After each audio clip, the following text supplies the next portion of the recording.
देवी प्रसाद चौबे स्मृति वसुंधरा सम्मान से सम्मानित आदरणीय सुधीर सक्सेना जी, प्रमुख वक्ता आदरणीय राजेश बादल जी, कार्यक्रम के सम्मानित अध्यक्ष मंत्री भाई अमरजीत भगत जी, हमारे गृह मंत्री आदरणीय ताम्रध्वज साहू जी, आदरणीय प्रदीप चौबे जी, रविंद्र चौबे जी और सभी आयोजन समिति के सब साथीगण, मंच में उपस्थित राजश्री महंत राम सुंदर दास जी, आदरणीय प्रोफेसर सुरेश शर्मा जी, ममता चंद्राकर जी, भाई अमतेश शुक्ल जी और सभी उपस्थित देवियों, सज्जनों, साथियों, आज वसुंधरा सम्मान से आदरणीय सुधीर सक्सेना को सम्मानित किया गया। उसके विचार भी हम लोगों ने सुने। आदरणीय बादल जी के भी के विचार प्रमुख वक्ता के रूप में हम लोगों ने सुने हैं। आदरणीय साथियों, पत्रकारों से तो हम लोग रोज बात कर लेते हैं, रोज अपनी बात सुनाते रहते हैं, क्योंकि खबर में बने रहना है। यदि खबर में ना बने रहें तो लोग भूल जाते हैं कि आदमी जिंदा है या नहीं है। इसलिए ज़रूरी है कि पत्रकारों से रोज़ बात करते रहो। लेकिन सोच रहा था कि आज तो पत्रकार नहीं बल्कि ये तो साहित्यकार हैं, लेखक हैं, कवि हैं, इतिहासकार हैं, सारे लोग बैठे हुए हैं। इसके बीच में अपनी बात कैसे रखूँगा। अच्छा हुआ प्रकृति ने साथ दे दिया। मैं क्या बोल रहा हूँ वो मैं ही सुन रहा हूँ, सामने इतने ज़ोर से बारिश हो रही, कोई सुन भी नहीं पा रहा।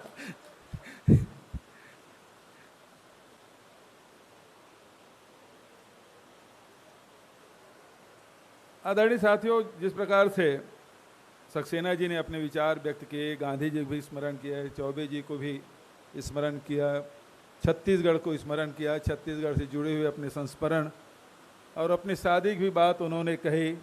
और प्रदीप चौबे जी जब सम्मान करने आए थे तो धीरे से उन्होंने कहा था, पुरुषोत्तम कौशिक जी आपकी शादी के गवाह बने थे। सुनाई नहीं दे रहा है ना? हाँ, इसीलिए अच्छा है।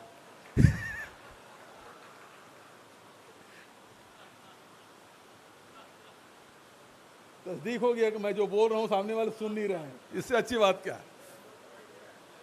इधर सुनाई नहीं दे रहा है। देखिए, शब्दों को सजोना एक कठिन विधा है, उसमें भावना के विचार डालना उससे भी कठिन है। लेकिन समाज में जो दिखावटीपन है, बनावटीपन है, वो हमारे छत्तीसगढ़ में नहीं है। हमारे यहाँ सहजता है, सरलता है, विनम्रता है, प्रेम है, भाईचारा है। और ये सहजता, सरलता, सहज होना, सरल होना इतना आसान नहीं है जितना कि लोग समझते हैं। कबीर जी ने भी सरलता की बात कही, गुरु घासीदास जी ने सरलता की बात कही, गांधी जी ने सरलता की बात कही। और सरलता पूर्वक यदि जीवन जिया है तो कीर्ति शेष देवी प्रसाद चौबे ने। तो सहज और सरल होना आसान नहीं है।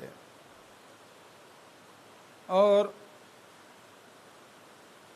यही कारण है कि हम लोगों को, छत्तीसगढ़ियों को बहुत भोला समझते हैं। मैं भाला की बात नहीं करूंगा, वो आप लोगों का विषय है। मैं तो केवल भोलेपन की बात कहूंगा। छत्तीसगढ़िया लोग बहुत भोले रहते हैं, भोले रहते हैं। अंग्रेजी में इनोसेंट बोल देते हैं। लेकिन इस भोलेपन में जो खासियत है वो दूसरे में नहीं है। क्योंकि आप कितना भी आगे बढ़ जाएं, कितना भी बड़ा हो जाएं, लेकिन ये छत्तीसगढ़ का भोलापन है जो एक बार छत्तीसगढ़ आया तो छत्तीसगढ़ का हो जाता है। तो भोलापन में खासियत है कि आपको जोड़ लेता है, फिर छोड़ता नहीं। भले वो जुड़ने के बाद जो छत्तीसगढ़ियों खो जाए वो अलग बात है, लेकिन छत्तीसगढ़ की यही खासियत, बहुत सारे हम लोगों ने साथियों को देखा, अधिकारियों को देखा, व्यवसायियों को देखा, साहित्यकारों को देखा, पत्रकारों को देखा, यही काम करते करते फिर यहीं बस जाते हैं, फिर यहाँ से बाहर जाने की सोचते नहीं, अपने घर जाने की बात नहीं सोचते। ये ज़्यादा अच्छा लगता है। ये जो सहजता सरलता है, ये हमारी अपनी खाती है, हमारी पूंजी है। एक बात, अभी जब भक्तों की बात हो रही थी, तो आजकल भक्त की परिभाषा बदल गया, समय समय में शब्दों की परिभाषा बदल जाती है। वेद के समय जो यज्ञ का अर्थ था, कृष्ण के समय यज्ञ का अर्थ और बदल गया। उसी प्रकार से कबीर, तुलसी दादू के समय जो भक्त की परिभाषा थी, आज योगी मोदी युग में भक्त की परिभाषा बदल गई है। जिस प्रकार से नेताजी का, सुभाष चंद्र बोस के समय नेताजी शब्द का अर्थ जो था, आज के समय में नेताजी का अर्थ, उसका स्वरूप बदल गया है। उसी प्रकार से भक्त का भी उस शब्द का, किसी के यदि भक्त बोल दो तो लगता है किसी ने गाली दे दी आजकल, लेकिन भक्त जो लोग हैं वो बड़े प्रसन्न होते हैं। गांधी जी को उल्लेख आपने किया, और गोली मारने के बाद हे राम उन्होंने कहा। मैं सोच रहा था, यदि किसी के थप्पड़ मार दें, उसके बदले में आप क्या प्रतिक्रिया देंगे? किसी का आप जख्मी कर दें, किसी के एक्सीडेंट कर दें, किसी को मार दें, किसी को गाली दे दें, किसी की आलोचना कर दें। आलोचक भले कितना सक्षम हो,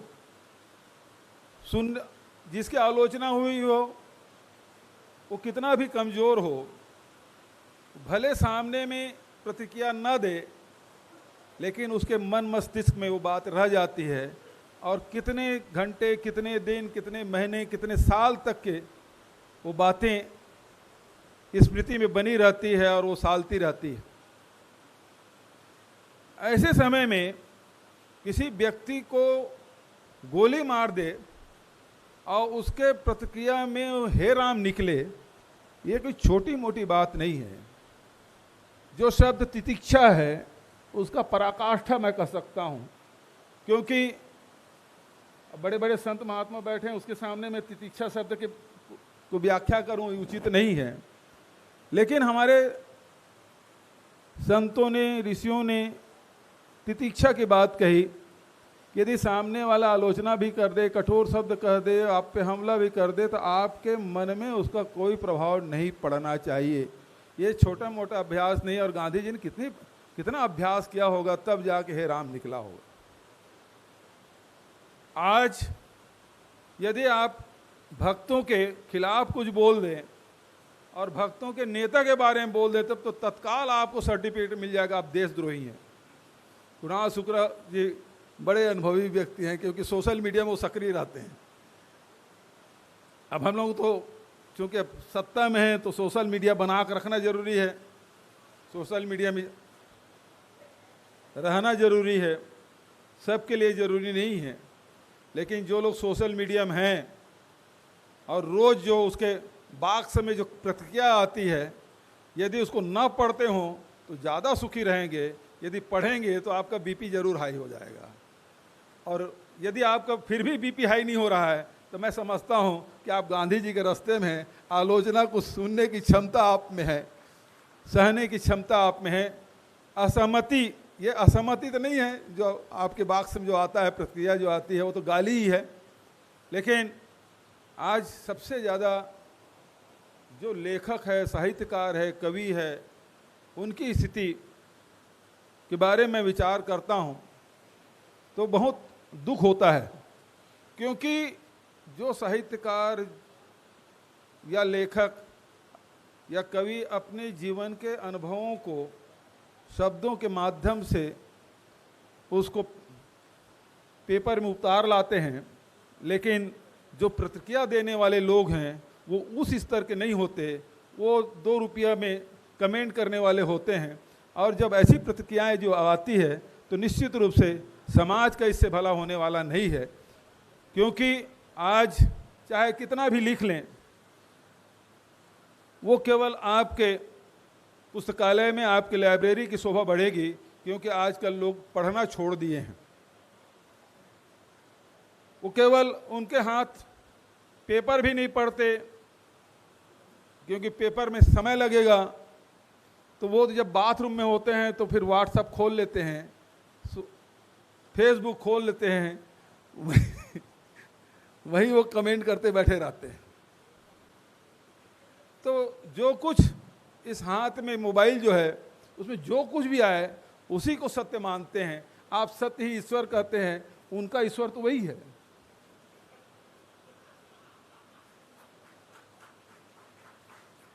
पानी कम हो गया क्या?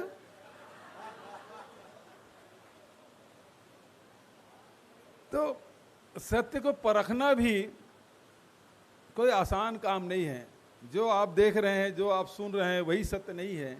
जो सामने वाला देख रहा है, सामने वाला जो सोच रहा है, सामने वाला जो सुन रहा है, वो भी सत्य हो सकता है। और सत्य को सत्य के बारीकी में जाएंगे तो फिर जो गांधी जी ने कहा कि सत्य के जो खोज है या सत्य के प्रयोग हैं, उसके बारे में उन्होंने कही। तो हर व्यक्ति के अपने सच हैं और उस सच के साथ ही जीवन व्यतीत करता है। लेकिन आजकल जो सच दिखाई जा रहा है, सच जो सुनाया जा रहा है, वो समाज के लिए कतई उचित नहीं है। ऐसे में जो बुद्धिजीवी तबका है वो लोग तो संगठित हैं, उन लोगों को आजकल बड़े बड़े कंपनियां खुल गई है जिससे उसे सैलरी मिल जाती है कि आप दिवाकर मुक्तिबोध को आपको फॉलो करना, उसमें कमेंट करना है। तो कोई रवि चौबे को कमेंट करेगा, तो कोई कुणाल को घेरे रहेंगे, जैसे कि फुटबॉल और हॉकी में खिलाड़ियों को घेरा जाता है, उस प्रकार से कुछ लगे रहते हैं। लेकिन वो पेमेंट वाले होते हैं। लेकिन जो बिना पेमेंट वाले हैं, जो समाज के बेहतरी के लिए कहीं कहीं स्वांता सुखाए भी हो सकता है, लेकिन जो वो लिखते हैं, जो बोलते हैं, रचना करते हैं, ऐसे लोगों को भी संगठित होके इन चुटभैया लोगों से लड़ाई करने का आवश्यकता है। हालांकि आपके स्तर और उसके स्तर में ज़मीन आसमान का अंतर है, लेकिन आप उसे छोड़ देंगे और उसके सहारे छोड़ देंगे तो ये तो उसी प्रकार की बात होगी जैसे महाभारत में बलराम ने पलायन किया था। तो ये पलायन का अवसर नहीं है, बल्कि डट के मुकाबला करने का आवश्यकता है। चाहे आपके सामने लड़ने वाला आपके स्तर का हो ना हो, लेकिन लड़ाई तो लड़नी पड़ेगी, क्योंकि आपके हिस्से की लड़ाई है। क्यों आपके किस्मत में इसी प्रकार के लड़ाके मिले हैं, तो यह आपका भाग्य है। इसको हम क्या कर सकते हैं? पहले बड़े बड़े लेखक थे तो बड़े बड़े विरोधी थे, लेकिन आजकल बड़े लेखक तो हैं, अच्छे साहित्यकार तो हैं, लेकिन उसकी आलोचना करने वाला भले उस साहित्य का सा ना जानता हो, लेकिन आपका विरोध कर रहा है। तो ये आपका भाग्य है भाई साहब कि आपको इनसे लड़ना लिखा है, तो इनसे लड़ाई जारी रखिए। यही शुभकामनाओं के साथ पुनः सुधीर सक्सेना जी, आप दीर्घायु हों, स्वस्थ हों और आपकी लेखनी कभी न थमे और निरंतर समाज को नई दिशा मिलती रहे। इन्हीं शुभकामनाओं के साथ आदरणीय बादल जी का भी मैं धन्यवाद करता हूं। उन्होंने अपना अनुभव साझा किया और जिस प्रकार से बंटवारे की बात उन्होंने कही कि अब तो 2 भागों में बढ़ गया है। हम लोग मीडिया में देखते हैं अलग हैं, लेकिन जब उसके प्रोफाइल खोलते हैं उसमें दूसरे प्रकार के कमेंट देखते हैं तो समझ आ जाता है किस विचारधारा के हैं, ये भक्त श्रेणी के हैं कि गोदी के हैं कि किसके हैं, वो सब समझ आ जाता है। तो जब आपकी जो पहचान अलग है, आपके कार्य अलग है, तो फिर जब आपके कार्य और विचार अलग अलग होंगे तो आपकी प्रतिष्ठा कैसी होगी, समाज में ये समझा जा सकता है। तो बादल जी ने बहुत अच्छी बातें कही। मैं आपका भी धन्यवाद करते हुए अपनी बात यहीं समाप्त करता हूं। आदरणीय चौबे जी को नमन करते हुए धन्यवाद। जय हिंद, जय छत्तीसगढ़। बहुत आभार माननीय मुख्यमंत्री जी आपके इस बोधन के लिए। और इसके बाद मैं आमंत्रित कर रहा हूं मुमताज़ जी को कि वे आएँ और धन्यवाद ज्ञापन करें।